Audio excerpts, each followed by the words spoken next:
جب ایک شخص آپ کے پاس آتا ہے، آپ کا اس کے لباس سے، اس کی وضاقتہ سے رویہ تبدیل ہوتا ہے تو وہاں ہی انصاف کا خون ہونا شروع ہو جاتا ہے۔ اس لیے اپنے رویوں کو اپنے آنے والوں کے لیے جب آپ برابر رکھتے ہیں تو وہ چاہے پھٹے پرانے کپڑوں میں ہو، چاہے وہ عالی نصب لباس میں ہو، ہر آنے والا آپ کے پاس انصاف کی بھیک مانگنے آیا ہے، امن کی بھیک مانگنے آیا ہے، تو آپ اس کی مدد کر سکیں۔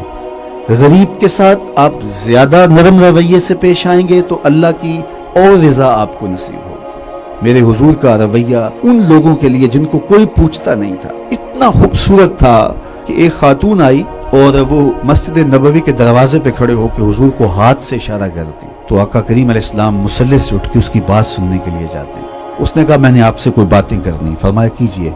اس نے کہا یہاں نہیں کرنی۔ کہاں کرنی؟ مسجد نبوی سے باہر کھلی جگہ تھی، کہا آپ وہاں آ جائیں، وہاں آپ سے کوئی باتیں کرنی ہے۔ عرب کی دھوپ، کڑکتا ہوا ماحول اور حضور کا نازک بدن، کار نبوت کی اہم ذمہ داریاں، اور اس عورت کا توازن عقلی بھی کچھ ٹھیک نہیں تھا، اور اس نے جو حضور سے باتیں چھیڑی تو پھر بات چھوڑنے کا نام نہیں لے رہی تھی۔ اب گھنٹے لگ گئے، حضور سن رہے ہیں کان لگا کے۔ صحابہ کو بڑا غصہ آ رہا ہے کہ اس عورت کی بے مقصد سی باتیں اور حضور کا قیمتی وقت اور نازک بدن۔ خیر جب خود وہ اپنی باتیں مکمل کر کے جانے لگی تو غالباً حضرت عمر نے کہا حضور اس کا توازن عقلی ٹھیک نہیں ہے، اور لوگ اس کو دیکھ کے راستہ بدل لیتے ہیں، جس سے باتیں چھیڑتی ہے پھر جان نہیں چھوڑتی۔ آپ کا وقت قیمتی اور بدن نازک اور کار نبوت کی اہم ذمہ داریاں، اور اتنی دیر اس نے آپ کو کھڑا کیے رکھا، آپ ایسی ویسی عورتوں کی باتیں کیوں سنتے ہیں؟ اس کی تو کوئی بات نہیں سنتا۔ تو حضور نے فرمایا عمر پورے مدینے میں اس کی کوئی نہیں سنتا، میں بھی نہ سنوں۔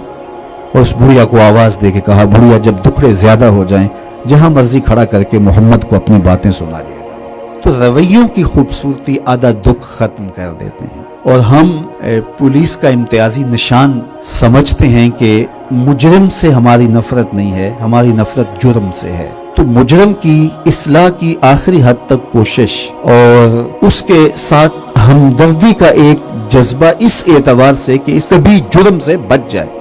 اللہ کے محبوب علیہ السلام کے پاس جب مائز ابن مالک آئے تو اس نے بہت بڑا جرم کیا تھا، تو حضور علیہ السلام نے انہیں 2-3 مرتبہ ٹالا، لیکن وہ بار بار خود اقرار کر رہے تھے۔ تو حضور نے فرمایا ٹھیک ہے ان کو لے جاؤ اور سنگسار کر دو۔ اور جب ان کو سنگسار کیا جا رہا تھا تو حضور علیہ السلام مسجد نبوی میں کبھی کھڑے ہو جاتے، کبھی بیٹھ جاتے۔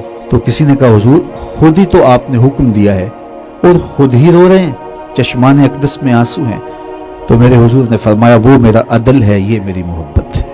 تو اس وطن کو، اس قوم کو، اس معاشرت کو سنوارنے کے لیے ہمیں ایک شفیق باپ کی طرح بننا پڑے گا، اور جب ناسور کاٹنا پڑے تو اس وقت ہمیں سختی بھی کرنا ہوگی، تاکہ ایسے شخص سے جس کا وجود اس قوم کے لیے، اس ملت کے لیے اور اس معاشرت کے لیے ضرر کا، نقصان کا سبب ہے، اس کے ضرر سے لوگوں کو بچایا جا سکے۔ لیکن اس شخص کی طرح جو نشتر مارتا ہے لیکن اس کا مقصد فاسد مادہ جات نکالنا ہے، نہ کہ مریض کے ساتھ ڈاکٹر کو کوئی دشمنی اور کوئی بیر ہوتا ہے۔